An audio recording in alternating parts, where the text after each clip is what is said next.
네, 역대기 묵상에 이어서 이제 에스라서를 묵상을 하고 있습니다.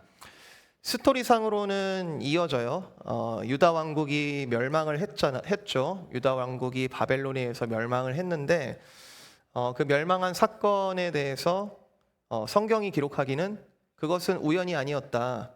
유다를 향한 하나님의 징계의 시간이었고, 그리고 본토 땅이 안식하는, 하나님께서 안식을 주신 그런 시간이었다, 이렇게 기록을 하고 있어요. 제가 처벌이라고 부르지 않고 징계라고 부르는 이유는 유다 백성들이 그때 흩어져서 역사 속에 사라진 게 아니고 이 에스라서에서 또 이어지는 유다 백성들이 다시 본토로 돌아왔기 때문에 처벌이라 부르지 않고 징계라고 저는 부르고 싶습니다. 가데스 바네아에서 그 약속의 땅을 향하여 가나안 땅으로 가던 길에 12정탐꾼을 보내고 그 가나안 땅을 우리가 칠 수 있겠는가? 우리는 못한다. 저들은 거인이고 우리는 정말 그 앞에 메뚜기 같고 할 수가 없다. 그렇게 하나님의 뜻을 저버리고 믿음을 포기하고 못 가겠다라고 한 백성들에게 하나님께서 징계하사 40년간 광야에 있게 하셨고, 그 앞선 세대들이 다 죽고 다음 세대가 그 땅에 들어가도록 하나님께서 하셨던 일이 있습니다. 그리고 또 여기서도 하나님께서 왕국을 세워주셨는데, 이스라엘, 유다 왕국을 세워주셨는데 하나님의 백성이기를 포기한 이 유다 백성에게 70년이라는 이 시간을 통해서 하나님께서 징계를 허락하시죠. 그리고 다시 돌아오게 하십니다. 우리가 내일 일은 남 몰라요 이런 표현을 쓰지만 아주 영적인 의미에서, 신학적인 의미에서 우리가 내일 일을 아예 모르지 않습니다. 성경이 계속 이야기하는 것은 알파와 오메가 되시는 하나님께서 우리에게 알 수 없는 미래로 밀어 넣으시는 게 아니고, 보장이 없고 약속이 없는, 내일이 어떻게 될지 모르는 그런 우연한 사건 속에 우리를 내버려 두지 않으십니다. 성경은 계속해서 우리에게 언약이라는 걸 이야기하고 있고, 하나님께서 스스로 약속하신 그 언약이라는 코드가 우리가 어떠한 삶을 살든지 간에 그것이 믿어지는 백성들, 주의 영이 있는 백성들, 그리스도를 믿는 자들에게 언약이 신실하게 작동하고 있다는 것을 성경은 계속해서 이야기를 하고 있어요. 사실 이 언약이라는 것이 저와 여러분의 인생의 자기 인생을 어떻게 바라볼지, 그리고 세상을 어떻게 바라볼지의 코드, 시각이어야만 돼요. 월드뷰여야만 해요. 왜냐하면 그 어느 것도 그리스도의 사랑에서 끊을 수 없으리라, 로마서의 말씀 아닙니까? 그리스도께서 끊지 않으시는 이상 우리는 언약에서 끊어질 수 없다. 그러므로 내일 일이 잘 보이지 않을 수는 있으나 우리가 내일 일을 모르지는 않는다. 설령 징계를 받는다 할지라도. 유다 백성들은 어쨌든 정말 70년 만에 이제 돌아왔어요. 여러분 그렇게 알고 계시죠? 유다 백성들이 70년 만에 돌아온 것으로 알고 있으실 텐데, 이게 사실은 조금 복잡합니다. 여러분 정말 유다 백성들이 70년 만에 돌아온 줄로 알고 계세요? 갑자기 충격적인 이야기를. 하나님께서 예레미야 선지자의 입을 통해 너희가 70년이 차면 돌아오게 하겠다라고 말씀하신 건 맞아요. 그러니까 예레미야 29장에 너희가 70년이 차면 돌아오게 하겠다. 근데 그 유다 백성들이 끌려간 시기가 이제 세 번에 나눠서 끌려갑니다. 처음에 여호야김 왕 시대 때 여호야긴 왕이 끌려가고, 그 다음 마지막으로 시드기야 왕이 최종 멸망과 함께 끌려가죠. 돌아올 때도 세 번에 나눠서 돌아옵니다. 첫 번째는 우리가 읽은 이 본문의 배경이 되는 스룹바벨 총독과 함께 첫 번째 팀이 이제 돌아오고요. 그리고 시간이 한참 지나서 이제 7장부터 나올 텐데 학사 에스라, 제사장 에스라, 이 에스라가 또 팀을 끌고 이제 두 번째로 돌아옵니다. 그리고 마지막이 이제 느헤미야를 통해서 이제 세 번째 팀이 이렇게 돌아오게 되는데요. 근데 세 번 끌려가고 세 번 돌아오는 이 연도를 이렇게 조합을 해보면요, 어떻게 해도 70년이 안 나와요. 이 70년이 딱 안 떨어져요. 언제부터 언제까지가 70년인지가 굉장히 계산하기가 쉽지 않습니다. 이거 아셨어요? 어머, 70년 줄 알았는데. 주석을 찾아보면은 이제 성경학자들도 여러 가지 견해를 가지고 있습니다. 이 70년에 대해서. 그 중에 가장 유력한 견해는 이제 저도 그렇게 생각하는데, 이 70년을 어떻게 계산할 것인가, 포로로 끌려갔던 걸로 출발해서 돌아온 날짜로 계산하는 게 아니라 성전이 파괴되고 다시 성전이 완공되는, 성전이 재건되는 요 기간까지로 70년을 잡는 거예요.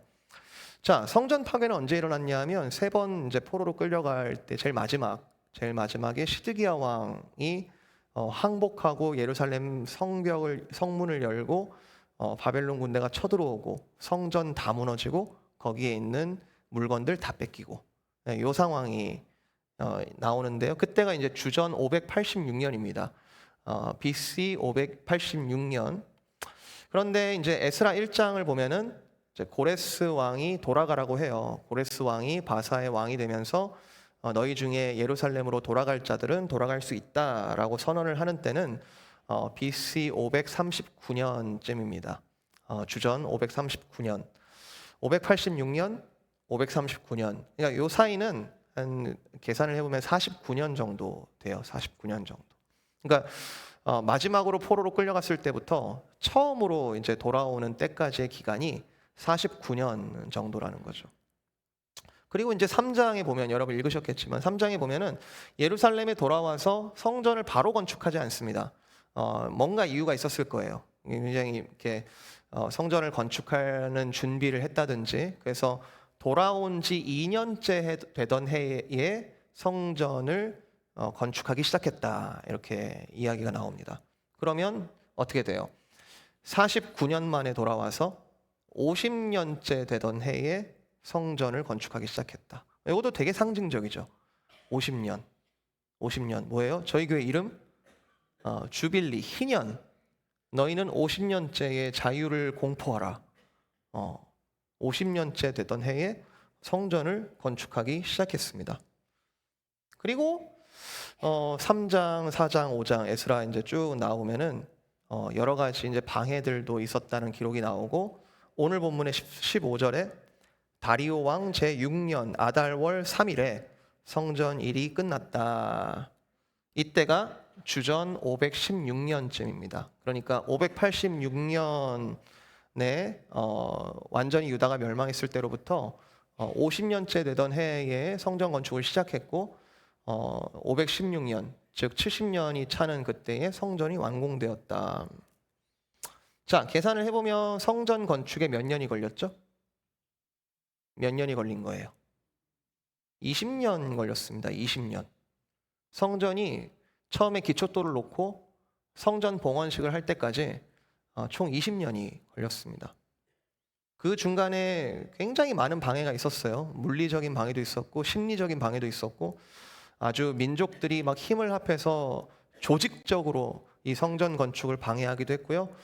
제일 결정적인 것은 당시 이 제국을 통치하고 있었던 페르시아 중앙정부에 조서를 보내서 아주 공식적으로 성전 건축이 중단되게끔 하는 그런 방해들도 있었습니다. 결코 쉽지 않았습니다. 이 성전을 다시 짓는 과정이 쉽지 않았습니다. 그래서 실제로 성전 건축한 기간이 20년이라고 보지만 중간에 한 10년 정도가 완전히 멈춘 기간이 있습니다. 그러니까 20년 동안 지은 게 아니에요. 이렇게 잘 지으려고 시작은 했는데 중간에 겨우겨우 정말 어려운 시간들 겪어가다가 완전히 멈춰서 한 10년간 멈춰 있다가 또 나머지 시간들을 힘을 내어 이제 성전을 건축한 거죠. 자, 근데 오늘 본문 보시면요, 14절에 보시면 이런 표현이 나와요. 유다 사람의 장로들이 선지자 학개와 이도의 손자 스가랴의 권면을 따랐으므로 성전 건축하는 일이 형통한지라. 성전 건축하는 과정이 형통했다. 여러분, 형통했다라고 할 수 있을까요? 그 성전 건축이 정말 형통했다라고 볼 수 있을까요? 22절 마지막 절이죠. 여호와께서 하면서 이제 끝에 표현 보시면 여호와께서 성전 건축하는 손을 힘있게 하도록 하셨다. 정말 그래요? 정말 그걸 힘있게 건축했다라고 할 수 있겠어요? 20년 동안 중간에 10년 멈추고 여러 가지 방해들 겨우겨우. 단순 비교를 해보면 솔로몬 성전은 총 7년이 걸렸습니다. 앞선 첫 번째 성전 솔로몬 성전은 건축하는데 아무 방해도 없었고요. 그리고 정말 할 수 있는 모든 자원들을 다 동원해서 화려하게 정말 멋있게 규모 있게 지었는데 7년이 걸렸어요. 근데 이 스룹바벨 성전이라고 불리는 제2성전은 하다가 멈추고 가다가 멈추고 정말 어렵게 20년이 걸려서 완공을 하게 됩니다. 자, 저는 제 인생이 여기까지 오늘까지 걸어오면서 제 인생을 봐도 그렇고 또 이제 목회자의 특권이기도 한데요. 여러 성도님들의 삶을 이제 같이 돌아보고 영적으로 돌아보고 같이 걸어오면서 참 인생이라는 것이 장애물 경주 같다라는 생각을 종종 해봤습니다. 정말 장애물 경주 같다. 뭐 하나 넘어가면 또 뭐가 나오고 정말 뭐 하나 이렇게 잘 해결해서 풀린 듯 하면은 또 다른 문제가 발생을 하고 제가 확신하는 것은 우리 성도님들 중에 어느 한 명도 빠짐없이 이 장애물 경주를 하는 거라는 거예요. 한 명도 빠짐없이. 우리 이민자의 유명한 말 있잖아요. 이민자 치고 스토리 없는 사람이 없다. 스토리 없는 사람이 없다. 근데 뭐 이민자뿐이겠습니까? 전 세계적으로 뭐 난민들이라든지 또 이유 없이 고통을 당하고 있는 분들이 너무나 많고 또 한국에 있는 분들도 정말 나름의 어려움들을 장애물들을 또 겪어나가는 그런 인생을 살고 계실 거예요. 뭐 부자들, 뭐 또 이제 뭐 굉장히 잘 나가는 사람들, 그 사람들은 걱정 없지 않나? 없지 않더라고요. 다 있어요 보니까 그죠.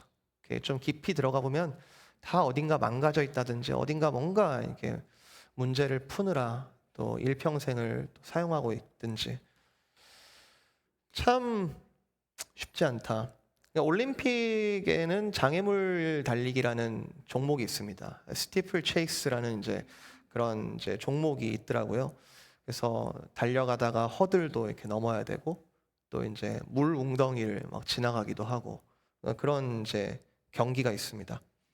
여러분 어렸을 때 혹시 체육 대회 할 때 뭐 장애물 경주 이런 거 해보셨어요 혹시? 막 달려가다가 이렇게 막 이렇게 기어서 이렇게 어디를 통과하기도 하고 이렇게 막 뛰어가지고 이렇게 스낵 이렇게 하나씩 먹고 잘못해서 사탕이 걸리면 그거 녹아야지만 갈 수 있다고. 한참 막 녹이려고 막 애를 쓰고 또 달려가다가 뭐 쪽지에 뭐 누구를 데려오세요 말하면 또 데려오고 장애물 뭔가 미션을 계속 이제 풀면서 이렇게 전진을 하죠. 근데 장애물 달리기는 결승선이라도 있어요. 그러니까 끝이 있단 말이에요.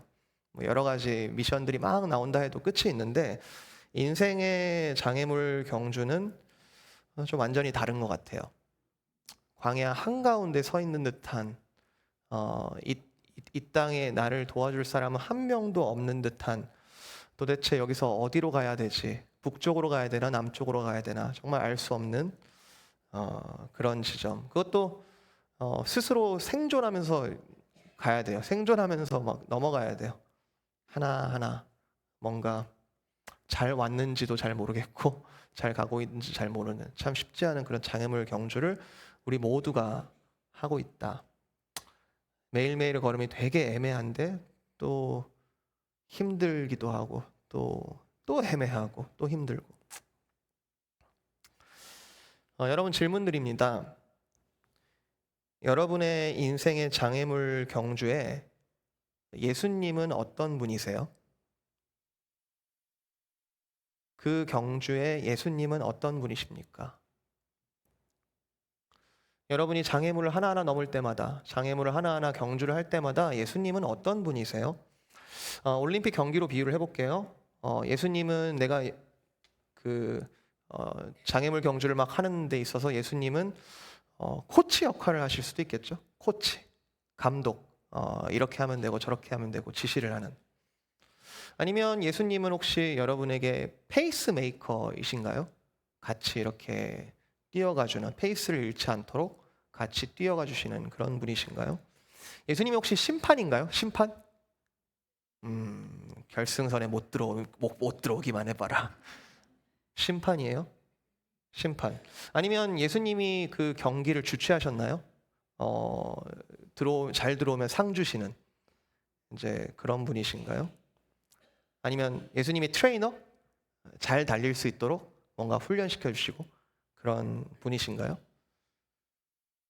예수님이 도시락 배달 뭐 먹어야지 뛰니까 이렇게 도시락 주시고 이렇게 아니면 물도 주시는 뭐 서플라이 하시는 그런 분이신가요? 혹시 이런 분이 계신지 모르겠어요. 예수님은 내 장애물 경주에 장애물을 설치하는 분이시다. 설치하시는. 아이고 또? 아니면 또 이제 반대로 예수님은 내 장애물들을 이렇게 제거해 주시는 그런 분이시다. 예수님은 출발선에 계세요? 아니면 이렇게 결승선에 계세요? 아니면 뭐 같이 뛰고 계세요? 어떤 분이세요? 이런 분이 없기를 바랍니다만 혹시 예수님은 저 관중석에 앉아 계시는지 혹시 오늘 세 가지를 좀 본문을 통해 짚어보려고 합니다. 장애물 경주와 같은 우리의 인생에 예수님이 어떤 분이신가를 좀 본문을 통해 확인을 해볼 텐데 제가 여러분에게 좀 도움이 되는 질문은 세 가지예요. 자, 첫 번째, 어디로 달려야 되는가? 우리는 어디로 달려야 되는가? 자, 두 번째, 우리는 왜 달려야 되는가? 왜 달려야 되는가? 그리고 세 번째, 그럼에도 불구하고 또 달릴 수 있겠는가? 이 세 가지 질문을 좀 한번 나눠보겠습니다. 자, 첫 번째, 어디로 달려야 되는가? 어디로 달려야 될까요? 우리는 자, 유다 백성들은 포로에서 돌아와서 어디를 향해서 가야 될까요? 어디를 향해 달려야 될까요? 자, 20년이 걸리기는 했지만 포로에서 돌아온 유다 백성들의 목적지는 분명했습니다. 뭐냐면 성전을 완공하는 거예요. 성전을 완공하는 거. 하나님의 전을 완공하는 거예요. 물론 중간에 방해가 너무 심해서 힘이 빠지고 더 이상 못하겠다 주저앉은 적이 있긴 하더라도 그때 이제 14절에 이름이 나오죠. 학개와 스가랴, 선지자 학개와 이도의 손자 스가랴의 권면이 있었다. 우리가 소선지서에 그대로 있는데 학개서 스가랴서 너희는 다시 힘을 내서 성전을 건축해라. 너희는 다시 힘을 내라. 너희의 목적지는 성전을 완공하는 거다. 어려운 상황들이 있겠지만 다시 힘을 내어 목적지가 어딘지 다시 보여줄 테니 그곳을 향하여 우리가 같이 나아가자. 다시 목적지를 설정하는 거예요. 예루살렘 백성들이 어디로 가야 될지 몰라. 그리고 이게 끝이 어딘지도 알 수가 없는 그 걸음 속에서 끝을 보여주는 거죠. 성전을 완공하는 데까지 우리가 가야 된다. 가야 된다. 아까 경기에 제가 여러 역할들을 좀 말씀드렸습니다만 좀 이런 역할을 생각해 본다면 코치 같은 감독이라든지 트레이너 같은 분들이 저기가 목적지라고 이렇게 좀 얘기해 주면서 도움을 주는 것 같아요. 제가 요즘 운동 좀 합니다. 웨이트 트레이닝을 제가 5파운드를 하는데요. 자, 웨이트를 해보면은 느끼는 거예요. 이게 정말 이거 여기 진짜 못하겠다. 야, 이거 못 들겠다. 이렇게 하는 지점이 와요. 이렇게 이거 바벨 들다가 이거 못 들겠는데 이렇게 하는 지점이 있는데 그때 트레이너는 뭐라고 하냐면 move 할 수 있다고. 3번 더 할 수 있다고. 뭐 이렇게 난 지금 죽을 것 같은데 난 지금 하나도 못 할 것 같거든. 하나도 더 못 하거든요. 근데 3번 더 할 수 있다고 이렇게 해요. 그래가지고 막 이게 이제 인상을 쫙 쓰면서 근데 또 하면 돼요. 3번이 돼요. 나는 한계를 모르더라고요. 나는 끝을 모르더라고요. 내가 어디까지 할 수 있는지를 잘 모르더라고요. 근데 트레이너는 알아요. 트레이너는 내 한계를 알고 3번 더 할 수 있다라고 진단을 내려줘요. 그리고 정말 따라가다 보니까 3번을 하게 돼요. 돌아온 백성들이 제일 먼저 시작해야만 하는 일은 너무 분명했습니다. 성전 건축. 성전 건축 꼭 해야 되는, 우리가 꼭 해야만 한다. 우리를 창조하시고 돌보시는 하나님이, 그 하나님을 우리가 경외하고 그에게만 의지하겠다라고 하는 것이 하나님의 백성들인데, 모든 우리의 지식과 지혜와 복이 그에게만 있다라고 인정해야 되는 것이 하나님의 백성들인데, 그동안 역사가 어땠어요? 그동안 역사가 어땠습니까? 하나님의 백성답게 살았나요? 성전을 더럽히고 성전에 정말 잊지 말아야 할 것들을 잊게 하고 제사가 멈추고 여러 가지 하나님의 전이 그 기능을 제대로 할 수 없도록 그것을 더럽혔던 역사가 유다 백성들의 역사였습니다. 그리고 뼈저리게 배웠어요. 우리가 이 징계를 받고 나서 우리가 다시 돌아왔는데 우리가 무엇을 해야 될까? 어디까지 가야 할까? 성전을 건축해야 되지 않나? 성전 건축하는 데까지 우리가 가야 되지 않겠냐? 여러분, 여기 다이어트 해야 되시는 분들 있죠? 다이어트 해야 된다. 뭐 하루 이틀이에요? 맨날 다이어트 오늘 해야 된다. 근데 보통 이제 그런 분들이 다이어트를 언제 하냐면 몸에 이상이 있다라고 진단을 받을 때, 이제는 다이어트 하셔야 됩니다. 그러면 정말 열심히 해서 다이어트를 해요. 다행이죠. 그때라도 해야 하니까. 다행이죠. 유다 백성들 이때라도 가야 할 곳을 가니까. 이때라도 그 성전 건축을 하는 곳으로 갈 곳이 분명하게 보이고 갈 수 있으니까 다행이죠. 중심은 성전입니다. 성전. 비록 규모가 솔로몬 성전보다는 보잘것없지만 여러분 규모에 속지 마세요. 하나님은 어떠한 번제보다 상한 심령을 원하신다라고 지금 수도 없이 얘기하셨어요. 나는 어떠한 제사보다도, 어떠한 화려한 황소를 드림보다 나는 너희의 상한 심령을 원한다. 너희는 돌아오라. 결승선을 지금 보여주시는 거예요. 결승선을. 이 모든 장애물 경주의 결승선은 뭐라고요? 돌아오라. 하나님께 돌아오라. 성전 완공을 통하여 하나님께 이제는 온전한 제사를 드려라. 자, 어디로 달려야 돼요? 성전 완공해야 돼요. 우리는 어디로 달려야 됩니까? 우리는 어디를 향하여 달려야 됩니까? 예수께서 이르시되 내가 곧 길이요 진리요 생명이니 나로 말미암지 않고는 아버지께로 올 자가 없느니라. 나로 말미암지 않고는 결승선에 아버지께로 올 자가 없느니라. 여러분, 예수님이 우리의 결승선입니다. 여러분, 예수님이 우리의 결승선이라고요. 온갖 장애물을 다 해치고 우리는 마지막 날 우리의 호흡이 다하여 아버지의 품을 고대하는 그날에 우리는 예수님을 만날 거예요. 그 결승선에 서서 우리를 맞아주실 거예요. 세상과 그리스도인들의 결정적인 차이가 여기에 있습니다. 우리는 달려가야 할 곳이 있어요. 우리는 부르시는 곳이 있다고요. 우리는 결승선이 있다고요. 달려가야 할 곳이 우리에게는 있죠. 자, 두 번째, 왜 달려야 되는가? 그러면 왜 달려야 되는가? 성전을 건축을 완공하는 그 자체가 최종 목적은 아닙니다. 성전을 건축했으니까 이제 다 됐다, 이제 다 끝났다, 이게 아니에요. 성전을 건축하게 하는 이 유다 백성들이 우리가 성전을 건축을 해야만 하겠다라고 생각하는 이유가 있어요. 그 당위성이 있어요. 그 모티베이션이 있어요. 목적을 향해 갈 수 있도록 밀어주는 이유와 동기가 있다는 거예요. 그게 뭐냐면 오늘 본문에 이 백성들이 유월절을 드디어 지키게 되었다라는 이제 일에 잘 드러납니다. 유월절을 지키게 되었다. 여러분, 유월절이 뭡니까? 유월절. 이스라엘의 여러 가지 절기들 중에 가장 크고 중요한 절기이기도 하지만 유월절은 그 의미는 뭐냐면 전적으로 하나님께서 우리를 구원해 주셔서 우리가 시작했다. 전적으로 하나님께서 우리를 구원해 주셔서 그 10개의 재앙이 막 퍼부어져도 우리를 놓지 않는 그 애굽 왕의 그 손에서부터 하나님께서 전적으로 우리를 구원해 주셔서 우리가 비로소 시작했다. 어린 양을 매번 잡는다는 것은 그 구속의 값이 공짜가 아니고 엄청나게 비싼 값을 치렀다는 것. 하나님께서 스스로 그 생명으로 생명을 우리를 구속하셨다는 것. 그래서 우리의 시작은, 이 이스라엘의 시작은 오직 전적으로 하나님의 은혜로 우리가 시작했다라는 것을 기념하는 것. 그게 유월절이죠. 자, 이스라엘이 또 한 번의 출애굽을 경험했어요. 70년의 포로 생활로부터 돌아왔습니다. 고레스 왕의 칙령이 없었으면 아무도 못 돌아왔습니다.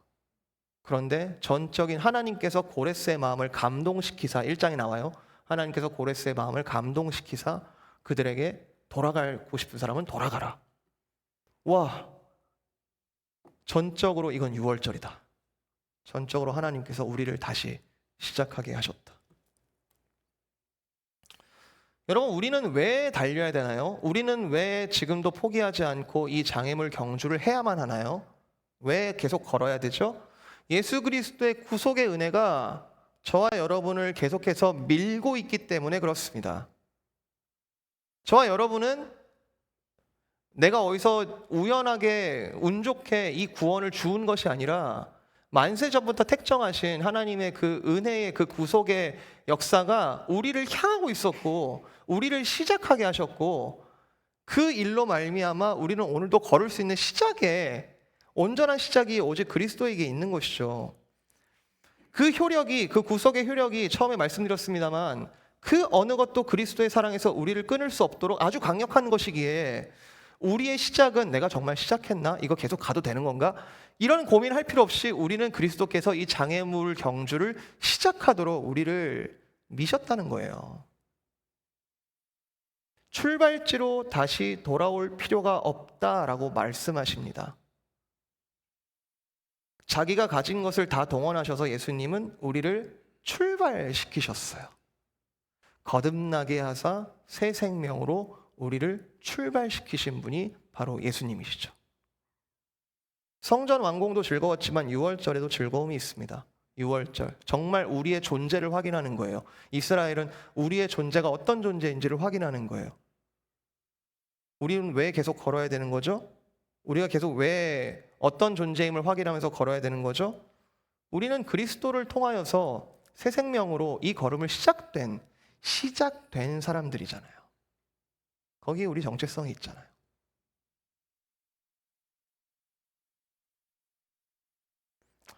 더 이상 달릴 이유가 없어 자기 생명을 포기하는 그런 일들을 봅니다.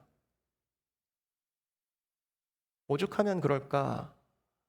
라는 마음이 아프면서도 동시에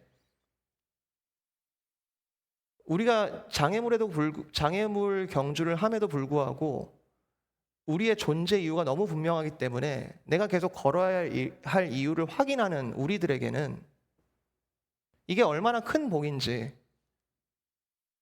자기의 존재 이유가 분명하지 않을 때 내가 더 이상 걸을 이유가 없다, 내가 더 이상 왜 걸어야 되는지 모르겠다 하면서 자기 생명을 끊는 일들을 볼 때 이 즐거움을 누리고 있는 성도로서 무한한 슬픔을 느낍니다.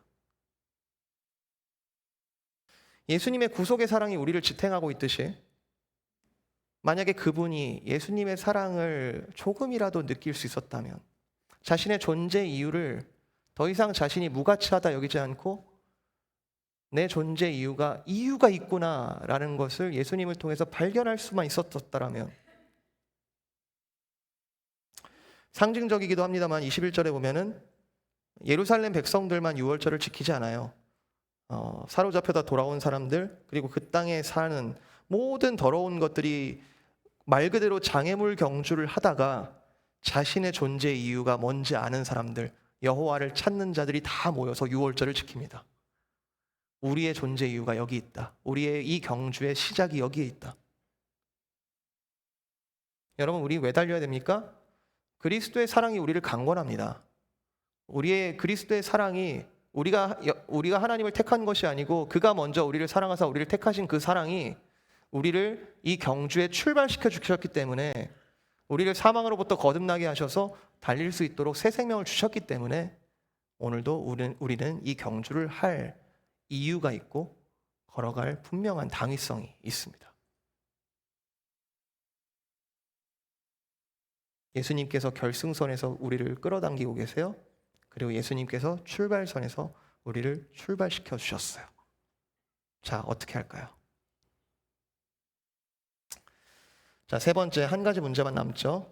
자, 결승선에 계시는 예수님이 분명히 보이고 출발선에서 우리를 출발시키신 예수님이 분명히 보인다면 이제 딱 한 가지 문제만 남습니다. 자, 이 방해물 어떻게 할까?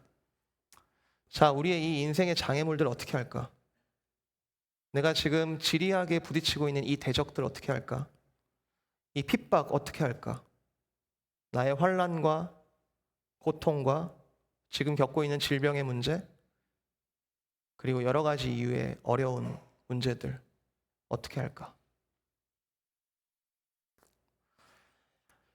요즘 시편을 묵상하고 있는데 정말 절절합니다. 시편 여러분 읽어보시면 아무래도 인생을 많이 사신 분들이 많이 공감하시는 것 같아요. 저도 이제 좀 공감이 돼요. 정말 절절합니다. 인생이 쉽지가 않아요. 여러분, 신앙이 좋아서 하나님께 부르짖는 게 아니더라고요. 여러분 아시잖아요. 신앙이 좋아서 하나님을 부르짖는 게 아니고 부르짖을 수밖에 없는 장애물들을 만났을 때 택하신 자에게 부르짖게 하시는 거예요.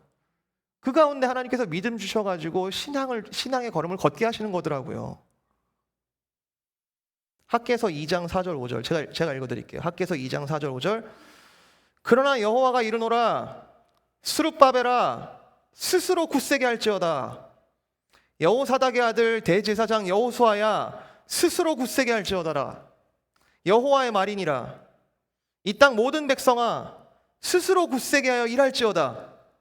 내가 너희와 함께하노라. 만군의 여호와의 말이니라. 너희가 애굽에서 나올 때에 내가 너희와 언약한 말, 그리고 나의 영이 계속하여 너희 가운데 머물러 있나니 너희는 두려워하지 말지어다. 여러분, 예수님은요, 그를 믿는 자에게 지금도 그의 성령을 주셔서 성령을 부으사 페이스메이커로서 우리와 함께 가고 계시는 중입니다. 여러분 믿으세요? 성령은 그런 의미입니다. 성령은 어떤 약속 도장 하나 찍어주신 게 아니고 우리와 함께 하시겠다. 영원히 우리와 함께 하시겠다. 지금도 너희와 함께 걷고 있다. 뛰고 있다. 이 장애물 하나하나 지금 헤치고 있다. 오늘 본문에 형통했다. 힘있게 하셨다. 이게 무슨 말이에요 이게? 형통하다, 힘있게 하셨다.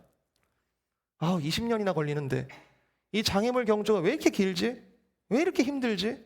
왜 이렇게 방해가 많지? 근데 여러분, 이 20년이 하나님의 온전한 계산기 안에 있었던 20년이었어요. 70년의 부분이 되었던 20년이라고요. 우리는 왜 이렇게 성전이 완공이 안 되지? 왜 이렇게 어렵지? 라고 하고 있는데 하나님께서는 그 완전한 계획 가운데 20년을 포함시켜 주셨어요. 하나님이 실패하셔서 20년이 걸린 게 아니에요. 하나님이 지체하셔서 20년이 걸린 게 아니라고요. 하나님은 20년 동안 언제나 그의 백성과 함께 하셨습니다. 모든 장애물들을 만날 때마다, 심지어 성전 건축이 중단될 때에도, 그리고 그 가운데 선지자들을 보내어 다시 격려하시고 재개하는 그 모든 과정에 예수님은 20년 동안, 하나님께서는 20년 동안 함께 하셨다는 거죠. 예수님은요, 우리의 가장 큰 장애물을 넘어가셨습니다. 모든 장애물의 끝판왕, 모든 장애물의 종합이 뭐예요? 십자가 아닙니까?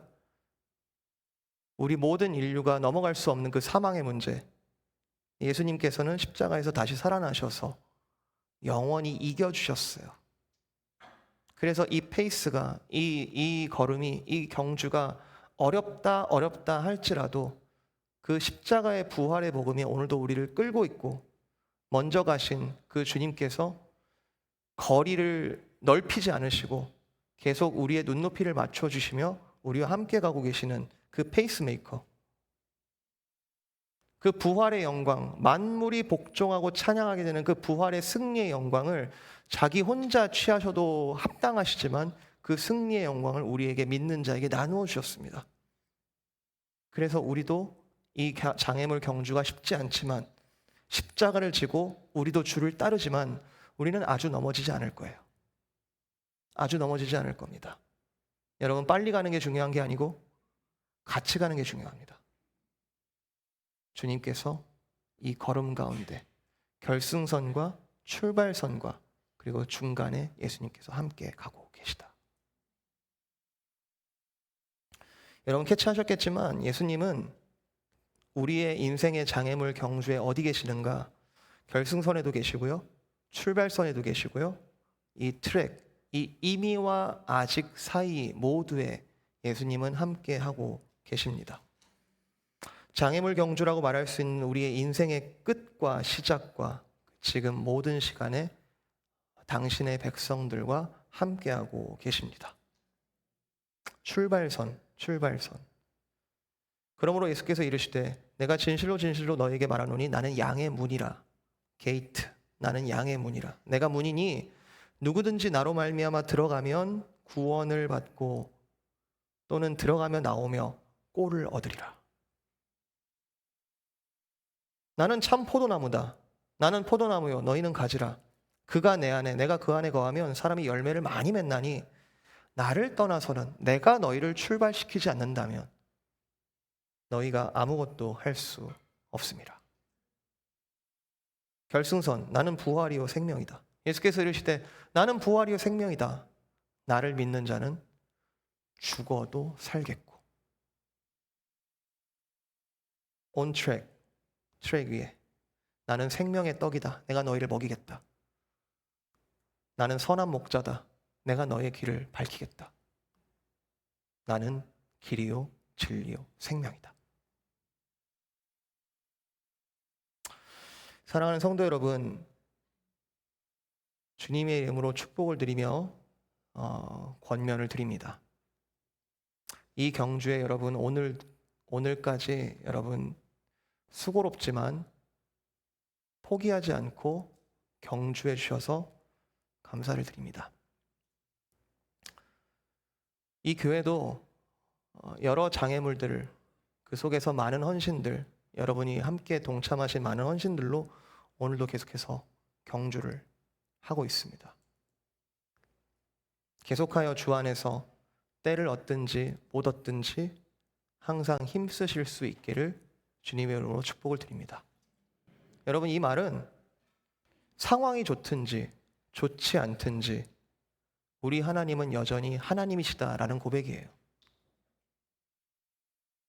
항상 힘쓰라. 여러분, 너무 힘든 가운데 있으신 분들은 이 말씀 잘 안 와닿을 수 있어요. 또 힘써야 돼? 또 가야 돼? 너무 힘들면 잠깐 쉴 때도 있죠. 쉬어야 될 때도 있으실 거예요. 근데 이 항상 힘쓰라는 말은 하나님께서 채찍을 들고 너 왜 안 가? 너 왜 안 가? 하시는 말이 아니에요. 내가 같이 갈 테니 결승선까지 내가 같이 갈 거니까 때를 얻든지 못 얻든지 같이 가자. 너는 내 백성이 되고 나는 너의 하나님이 되어 같이 가자. 같이 가자. 때를 얻든지 못 얻든지.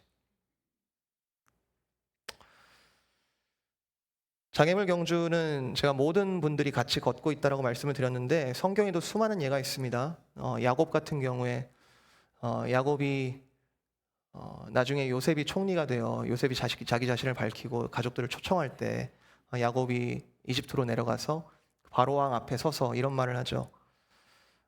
내가 정말 험악한 세월을 보내었습니다. 내가 여기까지 오기까지 정말 험악한 세월을 보냈습니다. 그런데 하나님께서 내 이름을 야곱이라 하지 않으시고 이스라엘이라고 바꾸셔서 여기까지 함께 하셨습니다. 이스라엘이 뭐예요? 이스라엘 말의 뜻은, 그 이름의 뜻은요, 하나님과 겨루어 이겼다라는 뜻이에요. 하나님과 겨루어 이겼다. 야곱의 인생은 항상 싸움이었어요. 항상 에서하고도 싸우고, 항상 그 라반의 집에 가가지고 외삼촌하고 싸우고, 그 자녀들 싸운 통에 정말 정신을 못 차리겠고, 돌아와서도 민족들 사이에서 어떻게 내가 살아남아야 되는가, 장애물의 연속이었습니다. 이겨야만 되는 거예요. 이겨야만 사는 거죠. 그런데 하나님께서 이 야곱에게 감히 네가 나를 이겼다라는 이름을 주시면서, 너무 부담스러운 이름이죠. 너무 부담스러운, 내가 어떻게 하나님을 이겨. 그런데 그 모든 내가 이기게 하신 순간에 하나님께서 다 이겨주셨는데 겸손한 이름을 나에게 주신 거죠.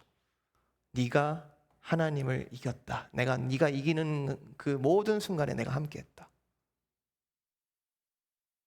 바로 왕이여, 내가 험악한 세월을 보냈습니다만 여호와 하나님께서 나와 함께 하셨습니다. 다윗 어떻습니까? 다윗 찬란한 이스라엘의 대단한 왕으로 우리가 알고 있지만 그 전에 얼마나 고통과 고난을 겪었는지 여러분 알고 계시지 않습니까? 시편 56편 제가 읽어볼게요. 시편 56편 다윗의 시. 하나님이여, 내게 은혜를 베푸소서. 사람이 나를 삼키려고 종일 치며 압제하나이다. 나의 유리함을 주께서 계수하셨사오니 나의 눈물을 주의 병에 담으소서. 이것이 주의 책에 기록되지 아니하였나이까? 내가 아뢰는 날에 내 원수들이 물러가리니 이것으로 하나님이 내 편이심을 내가 아나이다. 내가 하나님을 의지하였은즉 두려워하지 아니하리니 사람이 내게 어찌하겠습니까?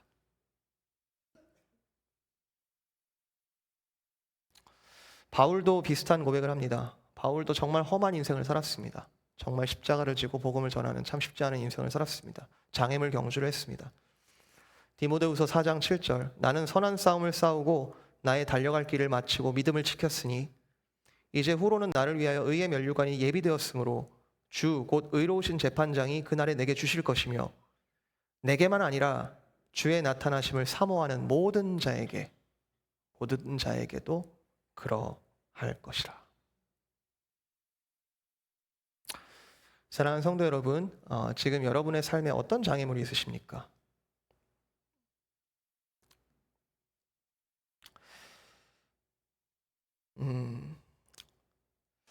장애물이 쉽지 않다는 거를 이걸 언제까지 겪어야 할지 잘 모르겠어요.